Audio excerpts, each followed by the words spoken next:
Everyone was worried as silence descended on St. Peter's Square.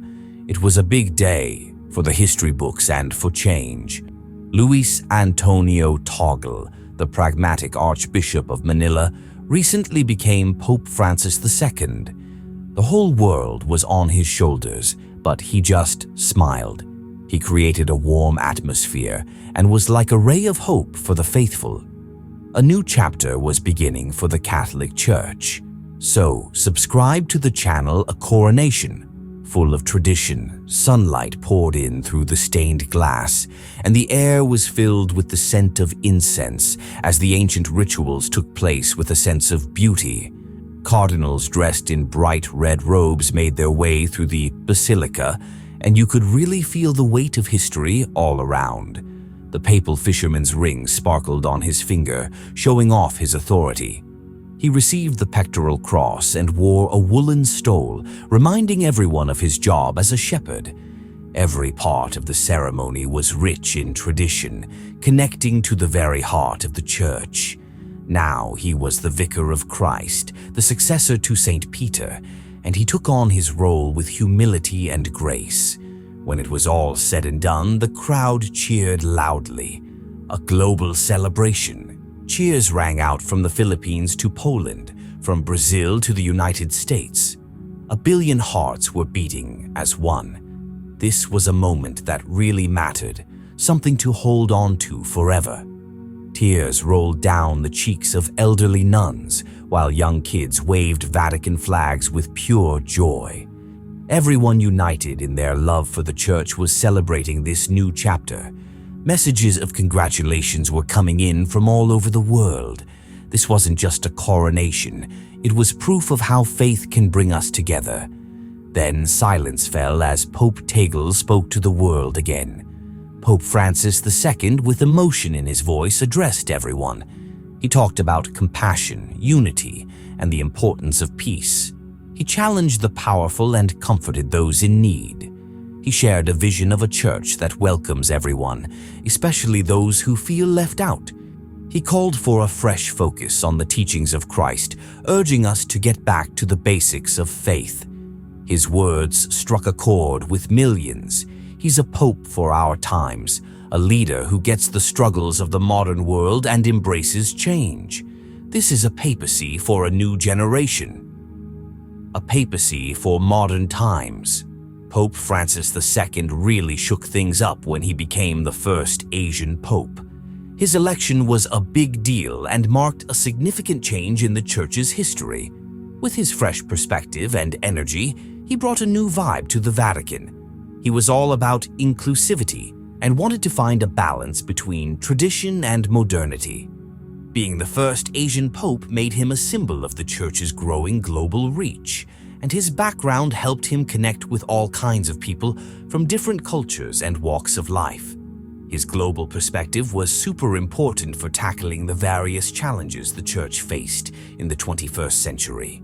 His presence showed that the Church was committed to becoming a truly universal institution. His election was a sign that the Church was ready to embrace change and adapt to the realities of modern life. Under his leadership, the Church started addressing issues that had been ignored for way too long. He encouraged open dialogue and created an environment where tough conversations could happen, which felt like a breath of fresh air for many who had felt left out by the Church's previous stance on various topics. Pope Francis II was known for his humility and his focus on the poor and marginalized, which really struck a chord with people of all faiths. He was often seen visiting struggling communities, offering comfort and support to those in need. His actions spoke volumes, showing that he was genuinely committed to social justice and equality. This approach not only won him love from the faithful, but also respect from folks outside the Church. He pushed the Church to face its past mistakes and to look forward to a more inclusive future. This wasn't an easy job. It meant acknowledging and dealing with the Church's historical wrongs. But his determination and vision inspired many to join him on this journey of transformation. He believed that by confronting these issues head-on, the Church could come out stronger and more united. He was a pope who listened and understood. He made it a point to connect with young people, recognizing how important they are for the Church's future. He valued their opinions and encouraged them to get involved in the Church's mission. His ability to relate to people on a personal level made him a beloved figure both inside and outside the Church.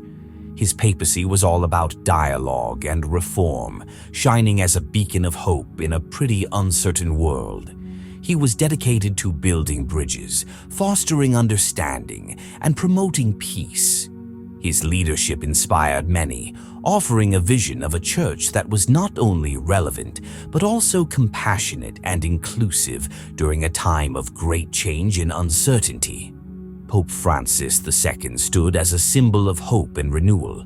Pope Tagle's message of unity and compassion. So, Pope Tagle shared this awesome message about unity and compassion, and the whole world tuned in to hear it. Pope Francis II talked about healing the divisions that have been tearing us apart. He called for an end to conflict, urging everyone to embrace forgiveness and reconciliation. He didn't hold back on talking about poverty, injustice, and how the vulnerable often get exploited. He reminded us that every single human life is sacred and deserves dignity and respect. His message was simple: love conquers all. His words were like a balm for a hurting world, offering a vision of a brighter future where peace and justice reign. Catholics all over were united in faith and hope. The bells of St. Peter's rang out in a joyful symphony that echoed around the globe. These bells, with their deep, resonant tones, called the faithful to come together in celebration, transcending time and space. It wasn't just a call to prayer. It was a reminder that no matter where they were, Catholics are part of a bigger global family.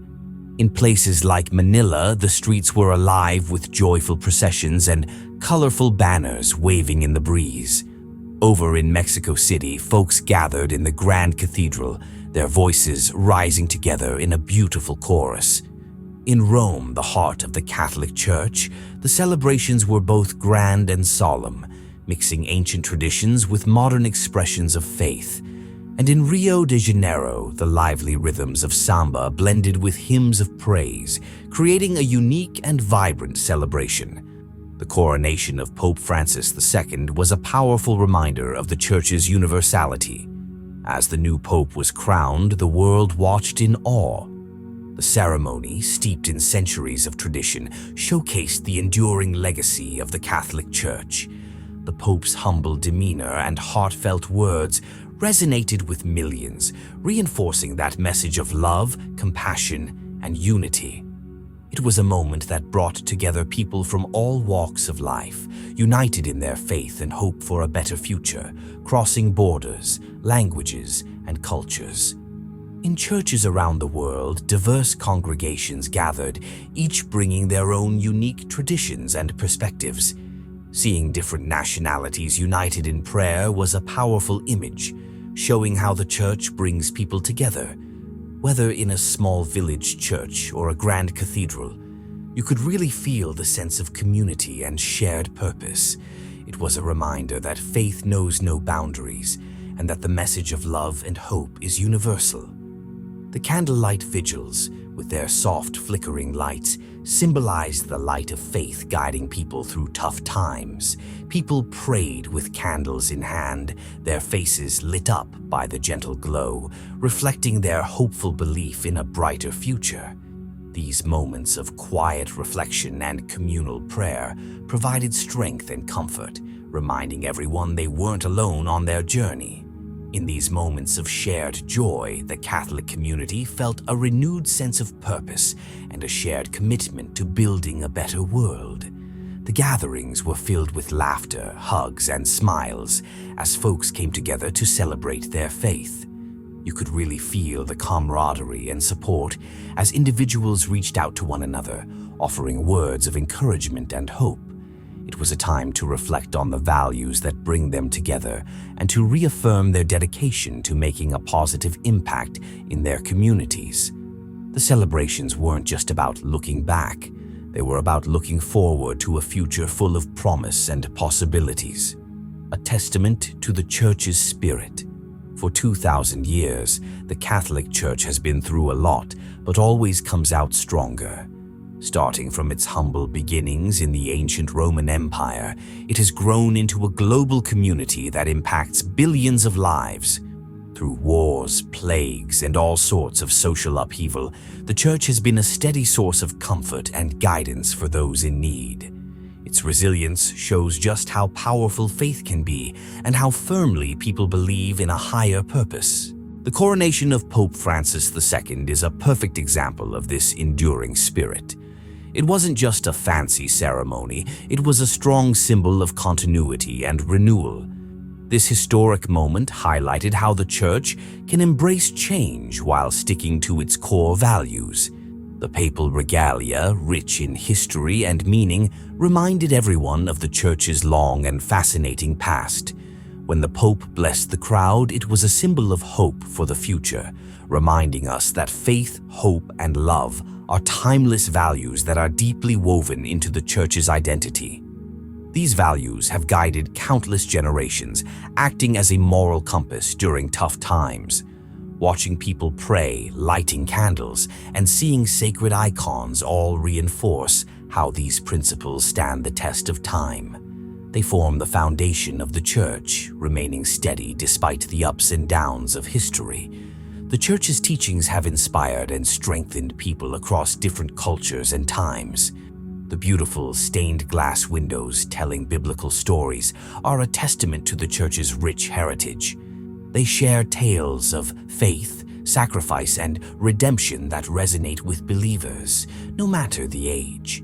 When the congregation gathers for a service, it embodies the living tradition of the Church, a community united in worship and fellowship.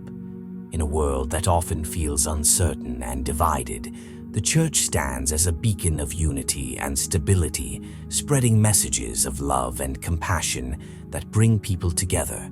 The diverse groups of folks gathered in a church, the aerial view of St. Peter's Square, and the close-up of a united congregation all show how the Church acts as a unifying force. It's a safe space where people from all walks of life can find common ground and feel like they belong. The coronation was a celebration of faith, a moment of collective joy and reverence. The scenes from St. Peter's Square, the solemn night vigil with people holding candles, and the beautiful choir singing in the cathedral all captured the essence of this special event. It was a reaffirmation of the Church's lasting presence and its ability to uplift the human spirit. This wasn't just a religious ceremony, it was a powerful reminder of how central the Church is in the lives of millions around the world. The global map highlighting Catholic regions shows just how far-reaching and influential the Church is. Families attending services and diverse believers praying together reflect the universal appeal of the Church's message, a message of hope, love, and unity that resonates with people everywhere. The Church continues to be a guiding light, offering spiritual nourishment and a sense of community to everyone looking for it. A legacy. Pope Tagle's journey begins as the sun began its descent, casting a golden glow across the city of Rome. The air was filled with an almost magical stillness. The streets, which had buzzed with excitement all day, seemed to pause as if the world itself was holding its breath. In St. Peter's Square, the warm light of the setting sun bathed the gathered crowd, illuminating their faces with hope and wonder. At the heart of this moment stood Pope Francis II, a man chosen to lead not just the Catholic Church, but to inspire billions across the globe. Pope Francis II, formerly known as Luis Antonio Tagle, had already captivated the hearts of many. He wasn't just a leader, he was a symbol of humility, compassion, and love. As he stepped forward to offer his final blessing for the day, There was something profoundly moving about his presence. His robes, a simple yet elegant white, seemed to glow in the light of the setting sun, and his face carried a calm but determined expression. This was not a man who sought power or prestige. This was a man who carried a quiet yet unshakable faith. A man who understood the weight of the role he had accepted, but carried it with grace. The world had been watching him closely since the announcement of his papacy. For many, the election of Pope Francis II symbolized a turning point. Here was a leader from the Philippines, a man who had grown up far from the grandeur of the Vatican, now standing at the helm of the Catholic Church. He represented not just the faithful in one part of the world, but the hopes and dreams of people from every corner of the globe. His story, his journey, was one that many could relate to, a journey of faith, perseverance, and humility. As he raised his hand to bless the crowd, there was a palpable sense of unity among the thousands gathered in St. Peter's Square. Some were silent, their hands clasped in prayer, while others quietly wept, overwhelmed by the significance of the moment. Pope Francis II spoke softly but with clarity, his words resonating deeply with those who listened. He didn't just address the faithful, he spoke to humanity as a whole. His message was one of love and inclusivity, of hope and renewal. He reminded everyone that the challenges ahead might be daunting, but through faith and unity, they could overcome anything. The road ahead would not be easy. The Catholic Church was at a crossroads, facing both internal struggles and external challenges. Scandals had shaken the faith of many, and the modern world presented new questions that demanded thoughtful answers. Pope Francis II was well aware of the enormity of the task before him, yet he stood with courage, his heart filled with the belief that change was possible, that the Church could heal and grow stronger. His humility shone through in every gesture. Unlike many leaders who might have relished the grandeur of such a moment, Pope Francis II seemed almost uncomfortable with the attention. He didn't see himself as a figure above others, but as a servant, called to guide and support his flock. It was this humility that endeared him to so many. To them, he wasn't just a pope. He was a father, a shepherd, and a friend. As the sun finally dipped below the horizon, leaving the sky painted in hues of orange and pink, Pope Francis II lowered his hand and smiled. It was a genuine smile, one that radiated warmth and reassurance. He stepped back, allowing the moment to sink in, and the crowd erupted in applause and cheers. People from all walks of life, from different countries and backgrounds, stood together in that square, united by a shared sense of hope. For Pope Francis II, this was only the beginning. The challenges he would face were vast, but his unwavering faith and deep love for humanity would guide him. He had stepped into history, not as a ruler, but as a servant of God and his people. The world was watching, and the prayers of billions followed him. Together, they would begin a new chapter, one filled with promise, compassion, and the hope of a brighter future. Please subscribe to our channel